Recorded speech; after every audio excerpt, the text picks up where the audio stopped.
Mabuhay everyone, we are the Group 2 and we will be discussing the content and contextual analysis of selected primary sources. In this topic, we will be focusing on three main objectives. First is to know the difference between content and contextual analysis. Second, to discuss the historical method and the importance of the author's perspective. And lastly, to provide example analysis of the Harris Convention, Seeds of Discontent, and Speech before the U.S. Congress. What are primary sources? It is an original documents or physical objects created during the time under study. Examples: letters, speeches, diaries, official documents, photographs, etc.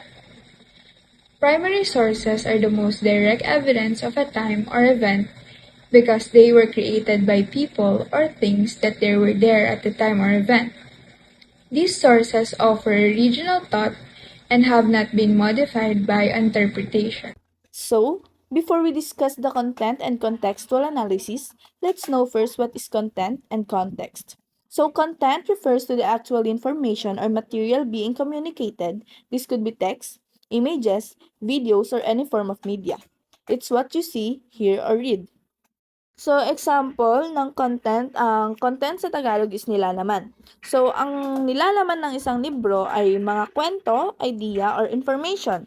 So, let's example about sa book na lang. So, ang content ng isang libro tungkol sa mga hayop ay ang mga information nun about dun sa iba't ibang uri ng hayop. Like that. While the context is the background or situation that surrounds the content, it helps explain why the content is the way it is and how it should be understood. Context includes things like the time, place, or circumstances in which the content is created or presented. So, ang context naman ay ang paraan kung paano naiintindihan ang content. So, example, kung magbabasa ka ng isang kwento tungkol sa isang pusa, ang context nun ay ang mga detalye tungkol sa lugar, panahon, at mga tao na nakapaligid sa pusa. Ang context ay nakakatulong sa iyo para maunawaan ang isang kwento at ang mga aksyon ng pusa.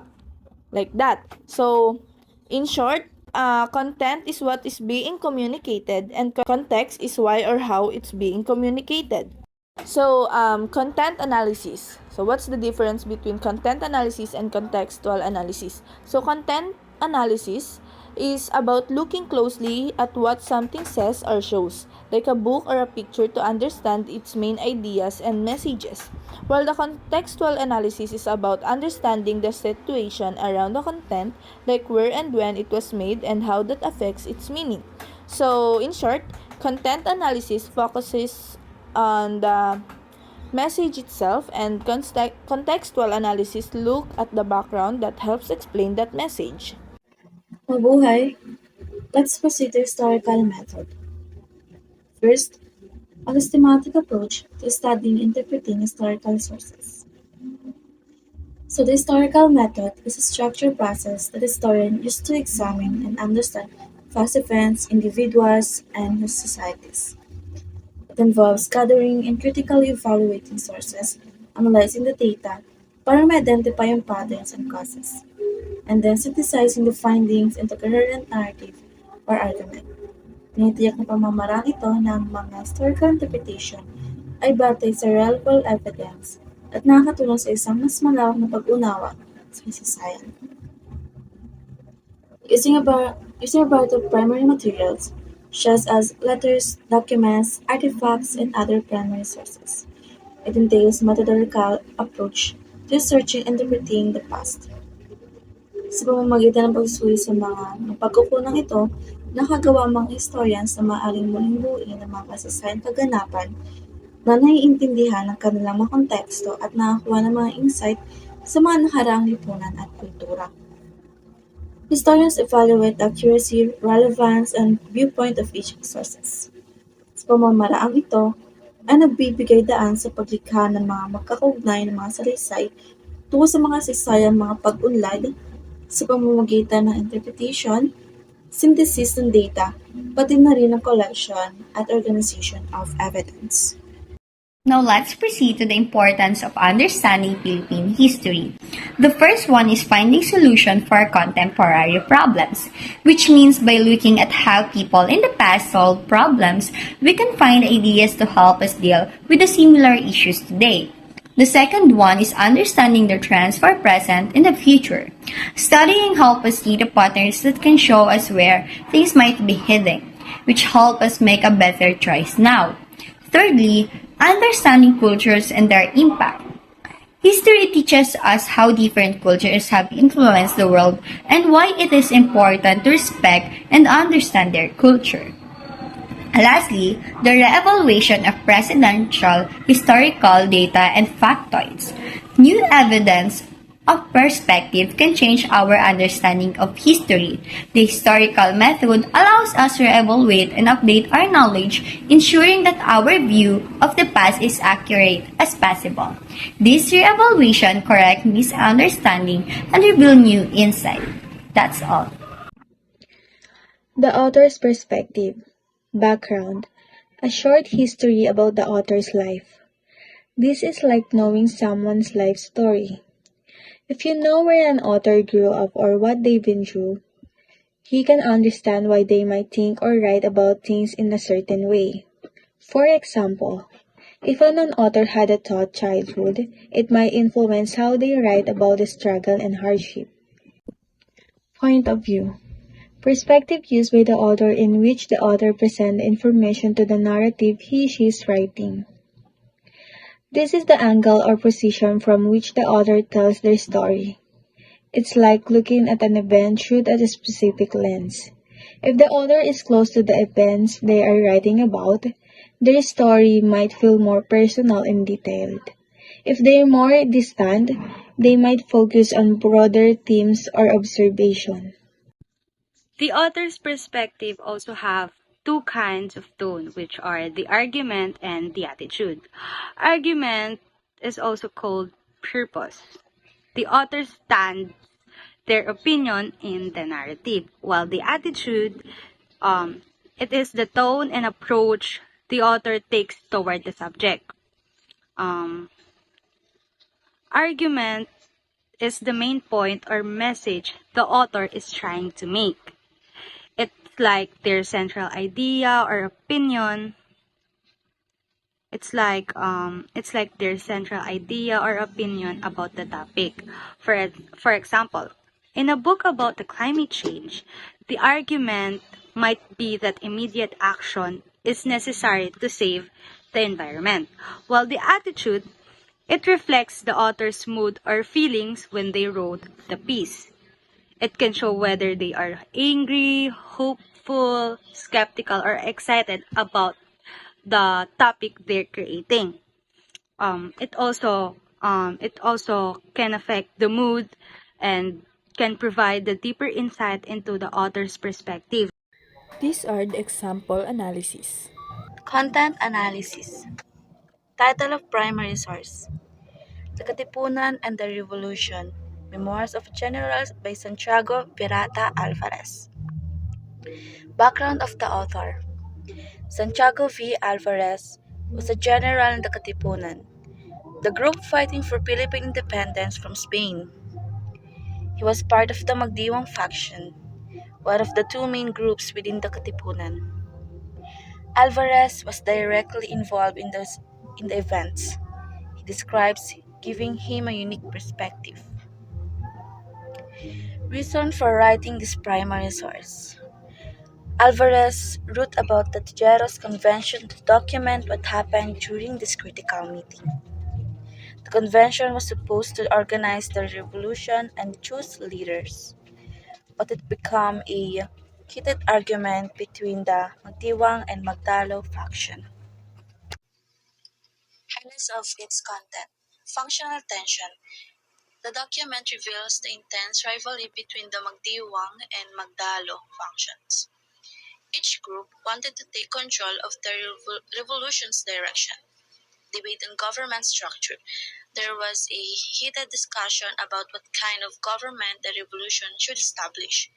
Some questioned whether the Katipunan was truly democratic, while others defended its value of freedom and equality. Chaotic elections. The election of leaders was messy and full of disputes. The situation escalated when Daniel Tirona challenged Andres Bonifacios' election as Secretary of the Terror, arguing that the position should be held by a lawyer. Bonifacius' response. Bonifacio, leading the assembly, felt insulted by Tirona's remarks. In frustrations, he almost used violence and then declared the election result invalid, claiming the process was unfair. Contextual analysis. Title of primary source. The Katipunan and the Revolution, Memoirs of a General by Santiago Virata Alvarez. Main argument. The Tejeros Convention was supposed to help the revolutionary groups work together and strengthen their defenses against the Spanish. However, instead of uniting, the leaders ended up arguing over who should be in charge.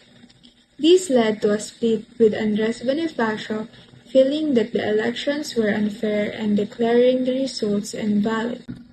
Bias. Santiago Alvarez was close to Andres Bonifacio and the Magdiwang faction, so his account might lean towards their side. He portrays the Magdalo faction, especially Daniel Tarrona, in a negative light, which could make his version of the story a bit one-sided. Importance in understanding Philippine history. The Tejeros Convention is important because it shows how internal conflicts among the Filipino revolutionaries weakened their fight for independence. Understanding this event helps us see that the struggle was not just against the Spanish, but also involved disagreements among the Filipinos themselves, which affected the course of the revolution. The story of Bonifacio and the Katipunan, Seeds of Discontent. Background of the author. Teodoro Andal Agoncillo was a Filipino historian known for his work on Philippine history. He focused on the struggle for independence and the key figure involved like Andres Bonifacio and the Katipunan. The reason for writing these primary sources. He aimed to explain how disagreement between different functions like Magdiwang and Magdalo affected the revolution. Highlights of its content. Conflict among functions. After early success in the revolution, the Katipunan in Cavite split into two groups, the Magdiwang and the Magdalo. Each faction controlled different towns and did not cooperate well with each other. Leadership and disputes. Both factions had their own leaders and government. Disagreements over leadership and the direction of the revolution led to tension and conflict. Bonifacio role. Andres Bonifacio, the Supremo of the Katipunan, was invited to mediate the conflict. His visit led to further misunderstanding and highlight the division between the factions. The Tejeros Convention. On March 22, 1897, the two factions held a convention at Tejeros to resolve their difference and decide on a new government. The meeting was marked by heated argument and disagreement over who should lead and what type of government to establish. Election and outcomes. The convention resulted in the election of Emilio Aguinaldo as the president, while Bonifacio was elected to a different position. The election process was chaotic, with conflict and accusation among the delegates. Impacts on the revolution. The disagreements and lack of unity among the factions weakened the revolution. The internal strife contributed to the eventual defeat of the revolutionaries by the Spanish forces. Contextual analysis. The revolt of the masses. The story of Bonifacio and the Katipunan, Seeds of Discontent by Teodoro Andal Agoncillo. Teodoro Agoncillo, Seeds of Discontent, delves into the internal conflict and the power struggle between two factions of the Katipunan during the Philippine Revolution against Spanish rule. The central argument of this primary source is that the division between the Magdiwang and Magdalo faction and the resulting disputes severely undermine the revolutionary effort. The rivalry between dysfunction coupled with leadership disagreement and lack of unified command contributes significantly to the eventual failure of the revolutionary. Agoncillo account reflect a perspective that emphasizes the detrimental effects of functionalism and internal discord on the revolutionary movement. As a historian, Agoncillo bias might stem from his view that effective leadership and unity were critical for the success of the revolution. The importance in understanding Philippine history seeds of discontent. By examining the conflict between the Magdiwang and Magdalong function, readers gain a deeper understanding of the challenge faced by the revolutionary and the complex of early Philippine revolutionary politics. This analysis helped in comprehending why the revolution, despite the initial success, struggled to sustain momentum and ultimately faltered. Content analysis. Title of primary source. Speech before the U.S. Congress by Corazon C. Aquino, First President of the Philippine Fifth Republic, Teodoro L. Locsin Jr., then journalist. Background of the author. Corazon C. Aquino was the first female president of the Philippines, coming into power after an unpopular uprising against the dictatorship of Ferdinand Marcos. She delivered this speech as part of her visit to the United States, highlighting the democratic transition in the Philippines. Teodoro L. Locsin was a journalist who documented and supported the political changes in the Philippines. Reason for writing this primary source. Aquino gave this speech to thank the United States for its support and to explain the importance of the democratic revolution in the Philippines. She aimed to share the struggles and achievements of her people to seek and continued support from America. Highlights of its content, personal loss and national triumph. Aquino spoke about the loss of her husband, Ninoy Aquino, whose death inspired a nationwide movement for democracy. She highlighted how his sacrifice led to the end of the dictatorship and the restoration of freedom in the Philippines. Historical context. She recounted the hardship faced by her husband during the dictatorship, including his imprisonment and trial. Aquino used these personal stories to illustrate the broader struggle for democracy in the Philippines. Democratic transition. Aquino discussed the role of the Philippine people in restoring democracy through peaceful means. She described how the elections and the subsequent uprising were pivotal in overthrowing the dictatorship. Call for support. Aquino asked for continued support from the United States to help her country stabilize and build a strong democracy. She emphasized the need for economic aid to address the significant foreign debt and the challenges for rebuilding a war-torn nation. Commitment to peace. She expressed her determination to pursue peace while remaining firm against threats to the new democratic government. Aquino pledged to build a just and democratic society in the Philippines with the help of international allies. Title of primary source, Speech before the U.S. Congress by Corazon C. Aquino, First President of the Philippine Fifth Republic, Teodoro L. Locsin Jr., then journalist. Main argument. In her speech, Corazon Aquino talks about how the Philippines has changed from being under a dictatorship to becoming a democracy. She remembers her husband, Ninoy Aquino, and how his death helped inspire the people to fight for freedom. She asked the U.S. to support the Philippines and help with the country's huge debt.